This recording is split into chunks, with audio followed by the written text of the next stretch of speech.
Hi, my name is Alessandro Cangelosi and that's a video tutorial coming from cgcookie.com for MaxCookie. Past time we talked about Pyrocluster 3.5 from Cebas, and we made just an introduction to understand how we can play with it and which are the basic features we can use in 3ds Max. This time we continue to talk about this plugin, and we'll start to talk about the feature doing a complete shot and complete scene. So this time we'll try to work on something related to clouds rendering using Pyrocluster, and we'll see how we can approach to the problem and how we can solve some topics related to this problem. So let's go in 3ds Max. The most simple thing we can do is to prepare a background, and that will be really simple. So let's think about to have a gradient. So we go inside one material and we set gradient ramp. Let's rotate by 90 degrees. Okay, so let's work on the first color. We'll do something really simple, so let's go for example, for something like that, and the second color will be something more intense, and the other color will be something like that. Okay, let's go inside the environment, and we set this gradient ramp as environment map, and we say to use an instance. Okay, so let's go there, and let's use just a sphere just to have something inside the rendering. We set the render to use the skyline. Okay, and let's set the resolution to 900 and 400 and lock the image aspect. Let's render, and we have the thing. We have to go there, and we have to say about the mapping to use not the texture mapping but the environment mapping as a screen. So this time we have to rotate again to -90, so we have the right position and render, and that's our render. I'd like to move a little bit this one. Okay, so we see more something like that, and maybe also another little bit. So you see we have just in this area. Obviously it's not so precise, but we need just maybe to make another kind of color. Let's check. Okay, let's save the scene in the right folder.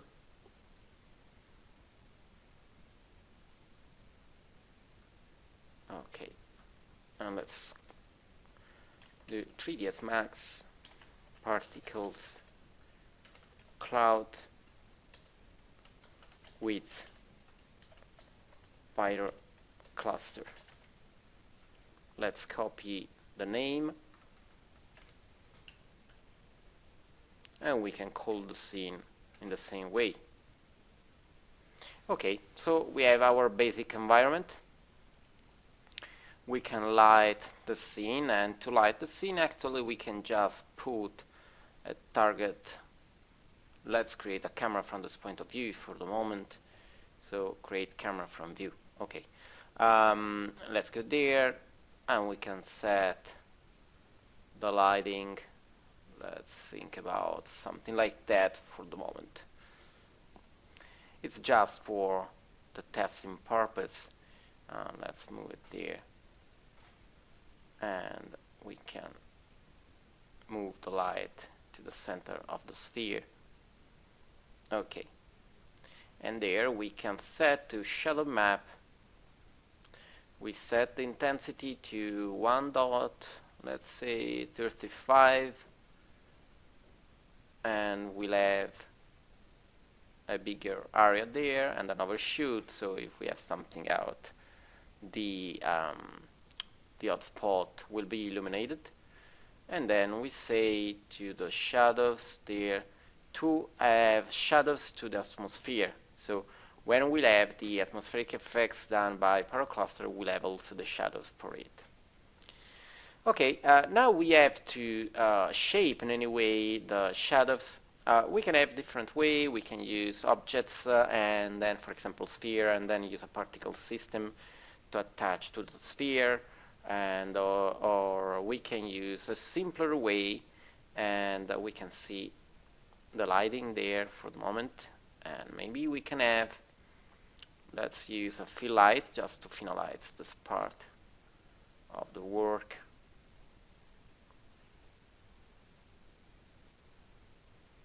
Okay, and this light will remove specularity. We'll set in any way a color similar to the skylight, and we set really low, and we see the result.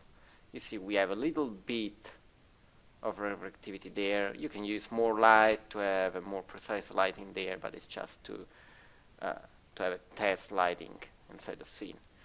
Okay, so the most simple particle system that can be useful to create a cloud is obviously the P cloud. Let's create it. Okay, let's remove the sphere. The P cloud, as say the name, is a cloud of particles. So let's see with the ticks. Let's use a different interface, and let's remove the grid using the G key. Let's maybe set a little bit more scaling and higher. Okay, then we can obviously change it. Particle generation, use the total particles, and let's say that we have maybe 25 particles or maybe less. Okay, let's go for 15 for the moment. We have no speed, so you see that we have no animation. Okay, so we have our cloud there, and I like to say that the size of the particles is 0, so we'll have no shapes inside the rendering. If we render, obviously you see that we have nothing. Okay, then we have to go inside the environment, and we need to say to use Pyrocluster. Okay, we know something about the interface and how to make the basic steps. So the first thing we have to do is to pick the particle system. Then we have to pick the lights. We can use the H key to pick the direct, and then we can pick for the moment also the omni. Okay, then first thing I like to do is to have the particle visible inside the viewport. So you see that's the scale, okay, and that's the shape, and we can see also later with the noise result. Let's go for the scaling. Okay, and you see that now it is bigger, but we need more particles because you see that there we have too much space. So let's say maybe 25. Okay, so we have a better shape. Let's go inside the environment. Again, we can see with a lower scale, but it's better to have something like that. And let's see with the hemisphere. Okay.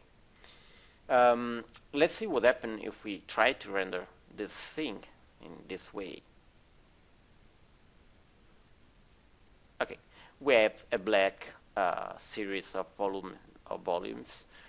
So we have to go back inside the environment, and we have to say that we know we want to have illumination. So actually we have the illumination. Let's render again, and you see that we have a wide series of volumes.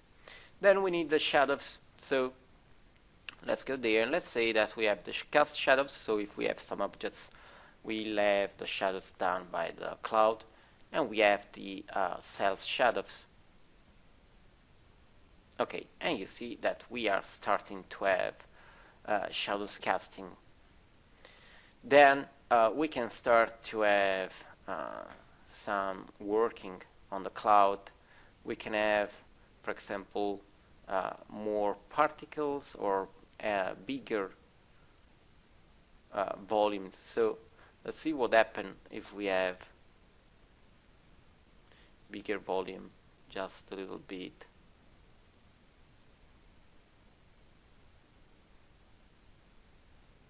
Do something like that, and we can squash a little bit more.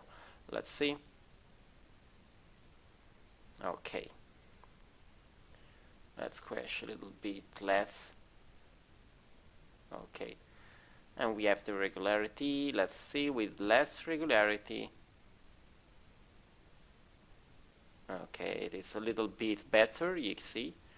And then let's see what happens if we start play with the shading.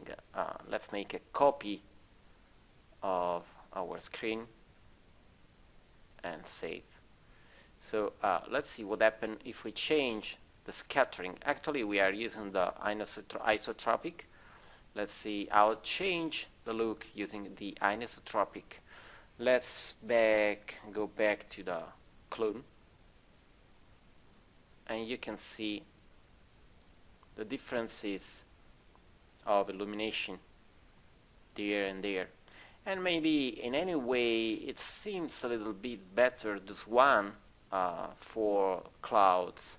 But let's see how it change if we use, for example, the ray light. We are talking about all different way to shade, and also this one is not bad in this case because I prefer the lighting and the area with no lighting there. Let's go there and let's see with HGS. And also this one is better. But for the moment I think we can go. I prefer to say something more about this illumination. First of all, the shading. We are not using the shading actually for the surface because the foam shading is better when you are trying to simulate some volumetric effects for a solid surface. For example, I can think about the magma or something like that because we'll have the highlights over the surface and we don't need it over gaseous effects. Then other things we can have are, let's go back to the isotropic, is the self-illumination, and we know that we are adding the self-illumination, and you know that we can have, for example, 25% self-illumination. So you see that we have more lights inside the cloud, so we are simulating in any way the scattering of the lights in a better way, but it's not so useful in this case, so we can go back to 0. Then we have the transparency there, and we are working in any way on the volume. And it is useful to control how the surface will work with lighting and transparency. So actually you see that with 0%, it means that all the area of the volume will be rendered with the same way. So if we have an area where we have no lighting, this area will be black and it will be rendered as black. If we say 100% and we render, we are saying that the area where we have no lighting will be rendered as completely transparent. We tried to simulate, let's hope, removing this light to see if we have. Okay, but we have not the good way to do it. So we'll try to simulate these effects on a future tutorial to work just on this parameter. So for the moment we can continue with the other things. And going back there, we were talking about the scattering. So we have different ways. We have the isotropic and with the isotropic we have a complete simulation of the light scattering with no differences between the light direction, so it will be scattered in a uniform way. Then we have the anisotropic, and the anisotropic will not diffuse the lighting, so all the lights will go straight inside the volume and moving in the always in the same direction, so we have no diffusion of the lighting. The ray length is a medium between the isotropic and the anisotropic simulation, and the HGS is a different light scattering model. Maybe it's more advanced than the other, and it gives us the possibility to control the parameters of how much light scattering will be subdivided between the forward and the back area of the volume. So if we have the AGS and we can set to 0, for example, let's render, and we are doing a rendering just scattering in any direction. Let's see what happens if we have, for example, 100, so we have the light scattering completely on the other side. So you see we are scattering the light in front of us, and if we say 50, we have the in between, so we have a simulation that is similar to the isotropic lighting. So we have a complete diffusion in all way. So you have the possibility to control, and you have also the multiplier, so you see that we can control how much lighting is diffused inside the body of the volume. So you see we can have also less diffusion. So let's go back to the multiplier set to 1, and let's say maybe to have a little bit more diffusion on this area. So you see that's our shadows there, so we have a diffusion of our cloud in a different way. Okay, we worked a little bit on the illumination. We have no secondary illumination, so it's not a problem to play with it. And then we have the shadows. And so in this area, for example, we can play a little bit with the shadows there. And you see that we have there the initial steps. The initial steps give us the possibility to control how precise we have the shadows calculation. So if we have an higher parameter there, the rendering will be really faster, but the shadows will be wrong, and we'll have more artifacts. So let's see what happens, for example, if we have 1 meters as initial steps, and you see that we see nothing. So let's see what happens if we have 0.01, so lower than before. You see that it is really precise. We can try also to go down to have more precision during the rendering. Obviously now it's really fast because the volume is really simple, but with a more complex scene you can see the differences. This parameter can be changed until you see artifacts. So you can use an higher value until the artifacts will appear in rendering, and in this case you'll stop, but in this way you can speed up the rendering, and that's really useful.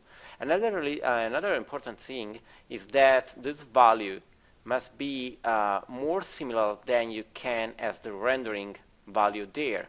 So you see that we have an initial steps also there, and that's about the quality there inside the render. And there we have the same thing, because we are talking about the precision for the rendering, not just for the shadows. So with an higher level there, everything will be higher, so everything will be faster, but obviously the quality will go away, as you can see. And obviously step by step that we have a lower value, we start to have a better rendering. Let's try to use the same parameters we have inside the other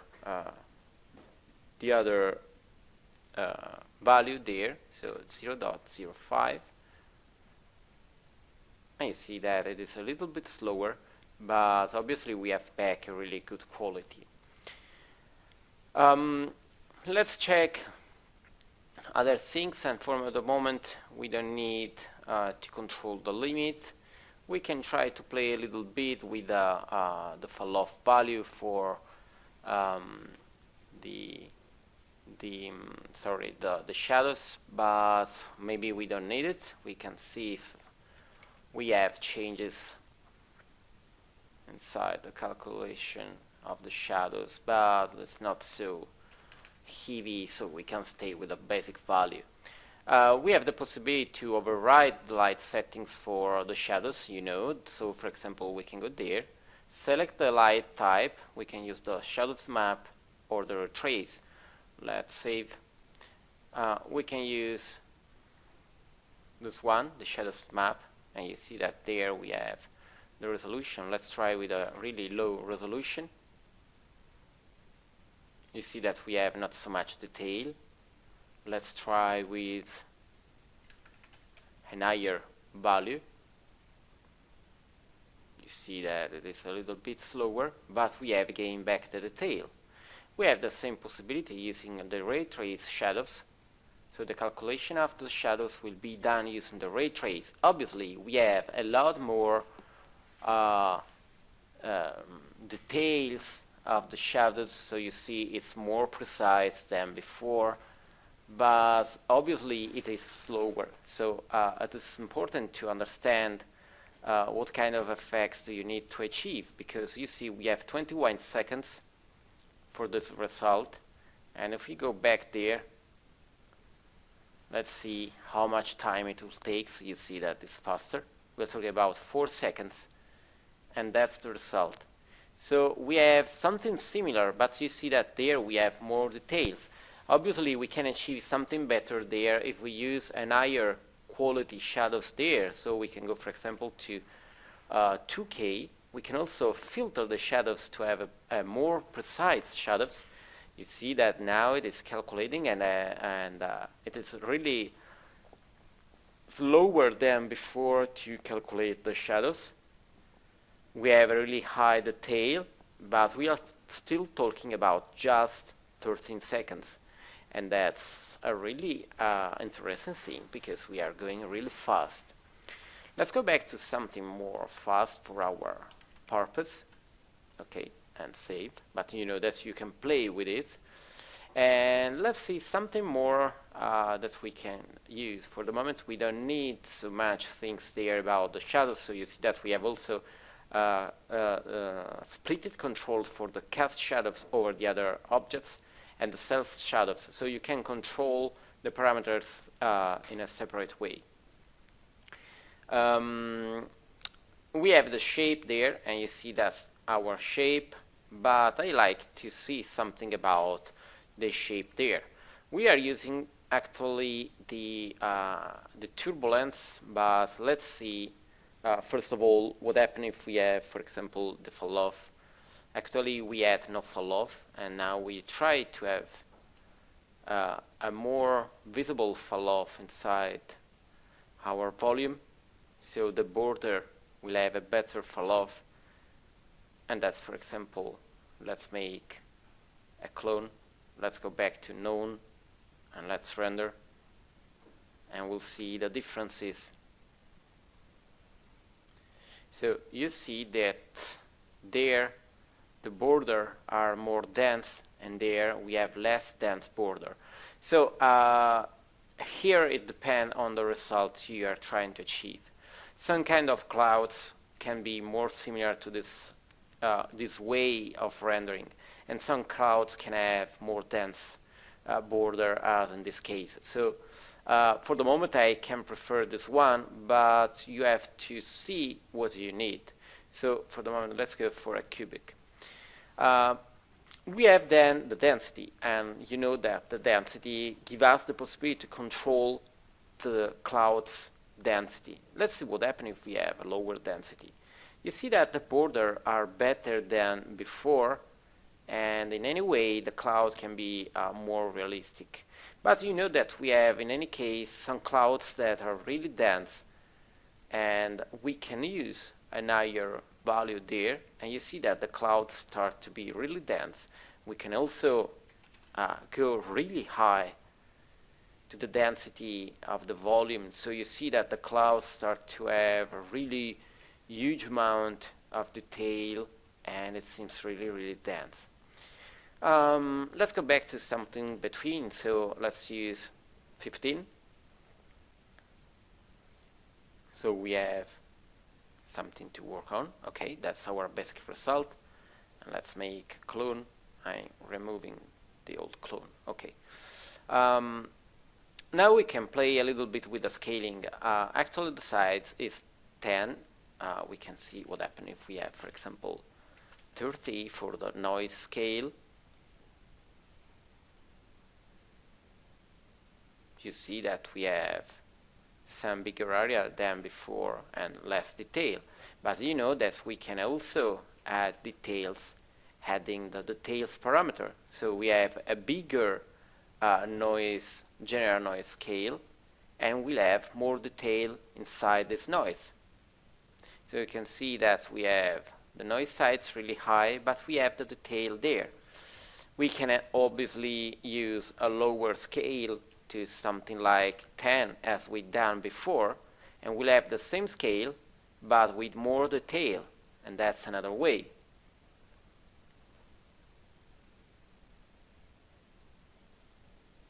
So you see that we have the same scale as before, but we have more detail.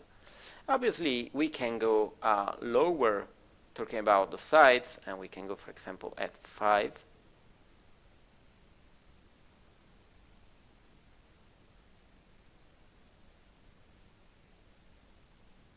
And you see that we have more and more detail because we are using a really tiny noise scale. Let's go back to 10, and we can go for the detail maybe to 6 to be a little bit faster. We are using, let's say, we are using the turbulence, but we have also the possibility to go for the fractal, and we can see the differences when we go to render. You see there that we are using the turbulence, the fractal now, and maybe in this case you have to change the sides, or we have the advanced turbulence where we have also the levels to control. You see the levels of the turbulency, or we can go for the smoke. The smoke will be more similar to smoke staffs, so maybe we can stay, it is not bad. So maybe we can decide to stay with something like that, or we can stay with a basic turbulence there. In this case, we have also, you see, the possibility to control the stretching, so we can scale it and have more detail stretched over one axis, as you see now. So we have a little bit of stretching, and that's useful. So you see that it is starting to simulate a cloud in a better way. And you see that it's not bad, actually. Okay, so let's say, for example, for a tree, we have the phase and the drift to animate it, and we can use in any future tutorial an animation about the cloud, and we can use the phase and the drift. We have also the bias, you see, to control the bias of the noise and the gain.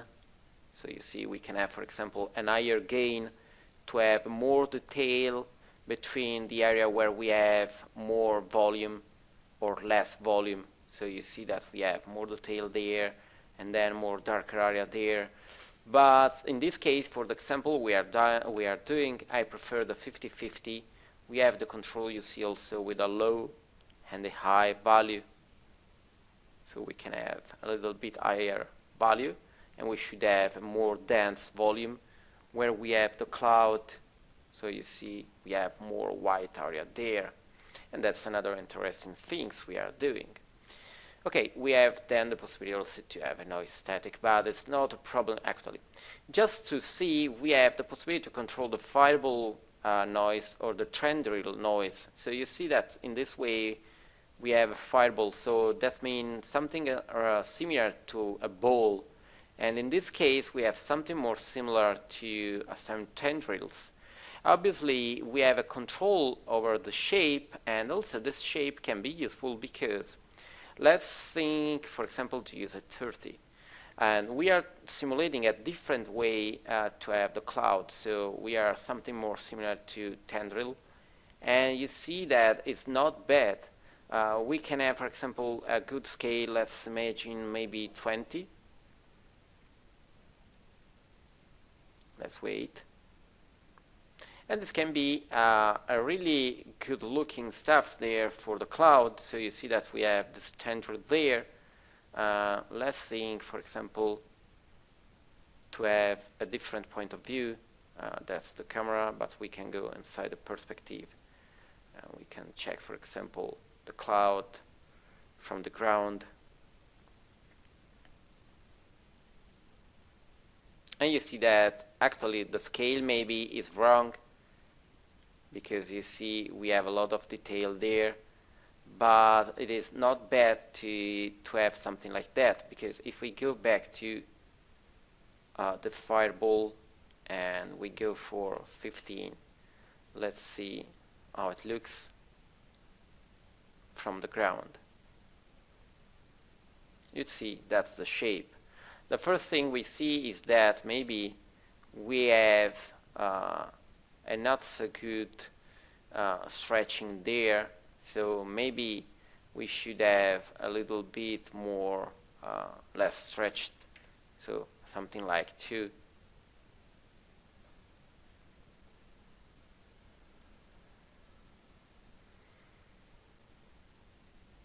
Okay, from this point of view we can see better the scattering, so we can go back there and we can think about what happened if we change the scatter there, the coefficient, and we'll see, for example, to have less scattering. You see that there we have more a darker area where we have the shadows.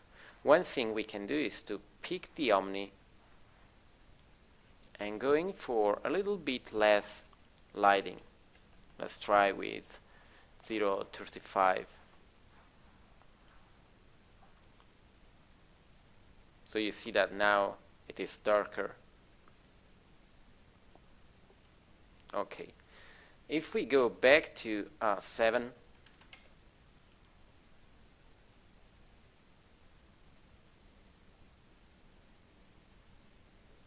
you see that we have again a better distribution. Let's see what we see also from other point of view. So for example, from there,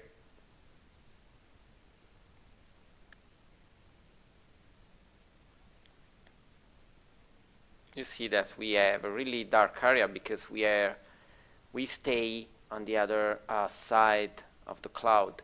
So depending also on the side we are checking, we have to work a little bit with the shadows value. So let's go back to the camera.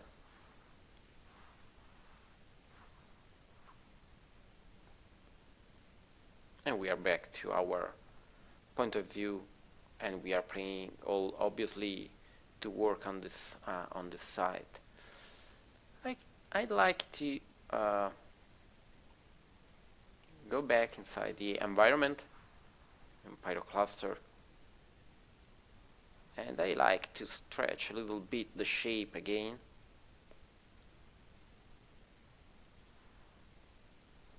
And a little bit more scaling.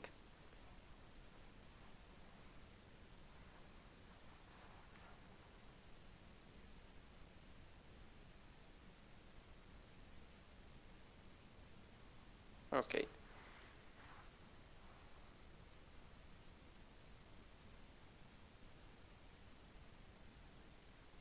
And just to know, just a little bit of gain.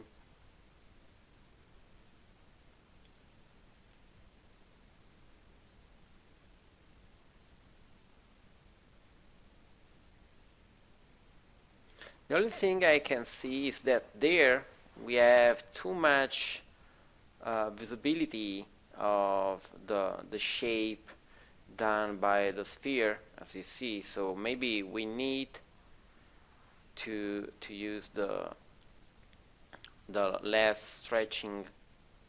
Sorry, there it's okay to have two.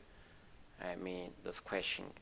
So another interesting thing will be also to use different scaling for the volumes. So you can use some value inside the Pyrocluster to control the scaling there. So I mean, there you see that we have the scaling. We can use the particle scale, but we can imagine to have the radius, and but it will be interesting to do something like that on a more complex tutorial. So and you also know that we can create a custom shape for the cloud. So let's say that for the moment it can be a good basic for a cloud, and we can obviously, for example, have a copy, let's say clone, and we can, for example, move it there, and this one can have a new seed for the position. It can be a little bit bigger, and then in Pyrocluster I have to say to use also this one. So we have to go there, and we have to pick also the second one, and we can check what happened inside the rendering.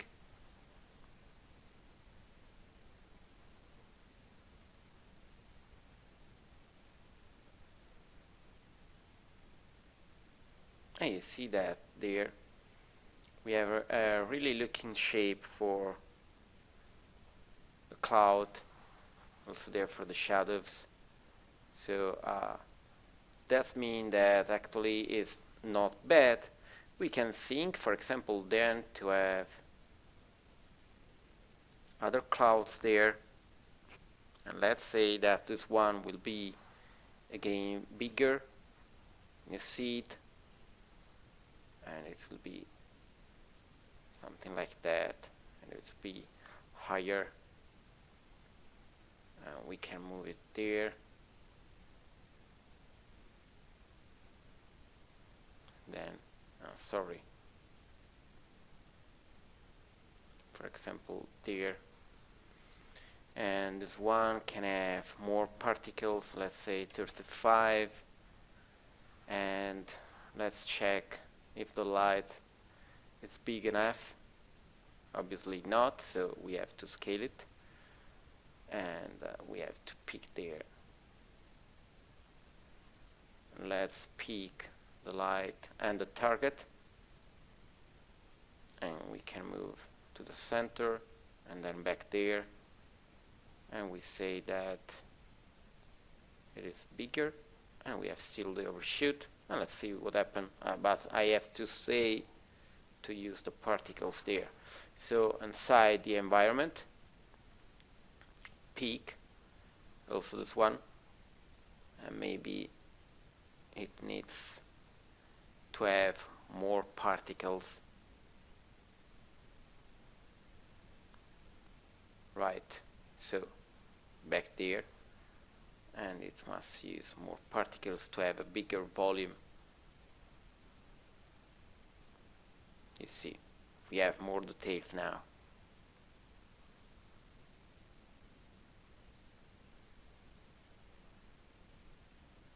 And now we try maybe to have also a cloud there, really near the camera. We can pick this one, edit. Now first of all, let's save. Okay, edit, clone.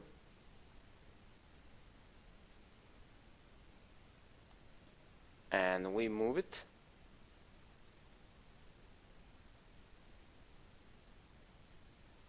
Really near the camera, for example there. And let's say to Pyrocluster to use it too.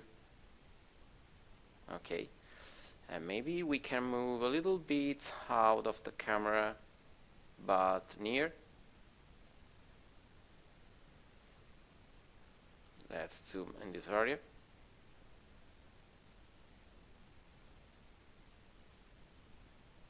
And let's see how it looks. So there it is working. Here it is working. And there we are really near to the cloud, as you can see. And you see that we have this volume there. Obviously, in this case, we have the possibility to see how it looks. So let's see what happens if now we have the tendril settings. So let's select Pyrocluster again. And let's say to use the tendril inside the noise and render. In any case, you see that it is a little bit better because we have more interesting detail on the side of the cloud. So you have just to understand which is the result you are trying to achieve. So we saved the settings. So I can, for example, select this area, and we can make some playing with the environment. We can think about to have this one, and we can think about to have a bigger scale there, and we can think to have something like that. And let's see how it looks. So you see that we have more detail on the cloud, but we have also less dense area, and that can be obviously more and more visible.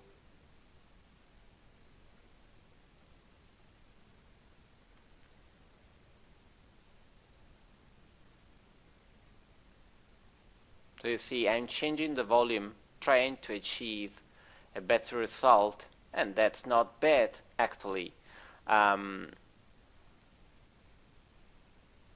Let's save this version, and let's see what happens if we have a bigger scale. Let's try with 35. So you see we have bigger detail there and also there, and maybe we can add a little bit more detail. It is just a test, so maybe we have to go back to the first version we done.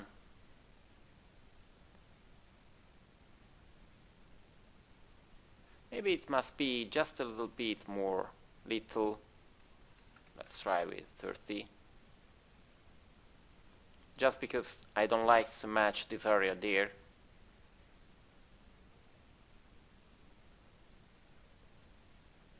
But now it is better, you see, because we have more detail. Let's see also in this area.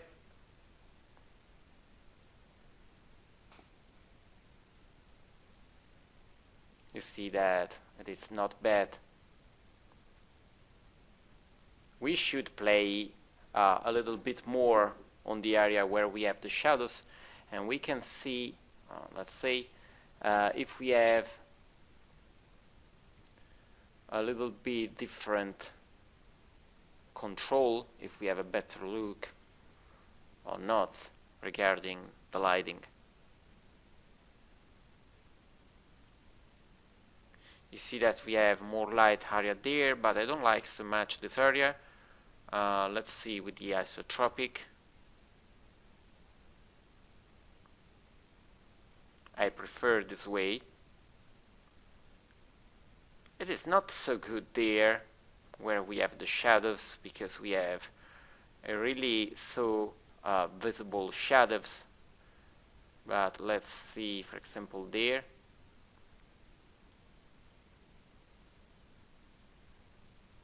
There we have more shadows visible, but we can change a little bit the coefficient.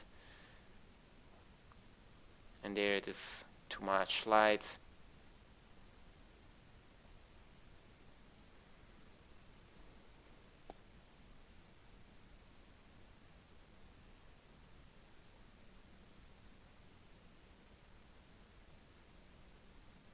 Okay, so let's try to change something there. Let's try to go back to there. We can go back to our settings for HDS 6E, and we can have maybe a little bit less scaling for the volume. Let's see what happened.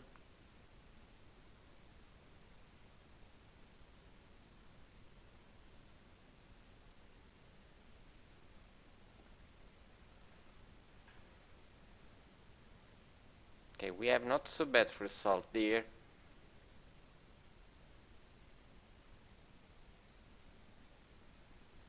Let's see also this area. It is not bad. And we can have maybe another cloud there, as this one.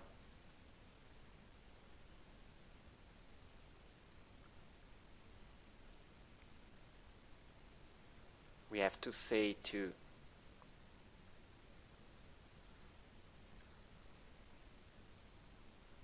Pyrocluster to use this one too. And let's see what happened.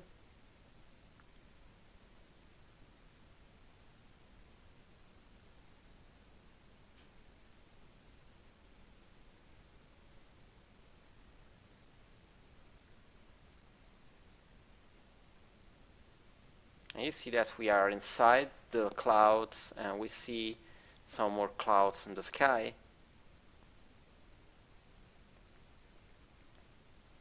We can check a lot of things there.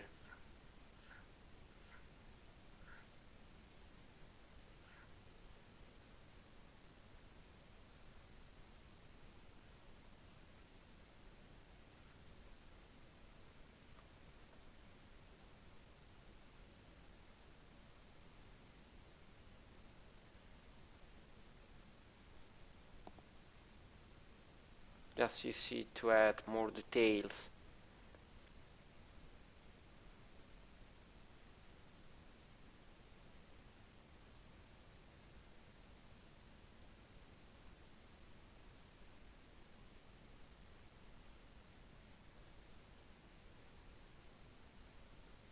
Maybe a little bit less stretch.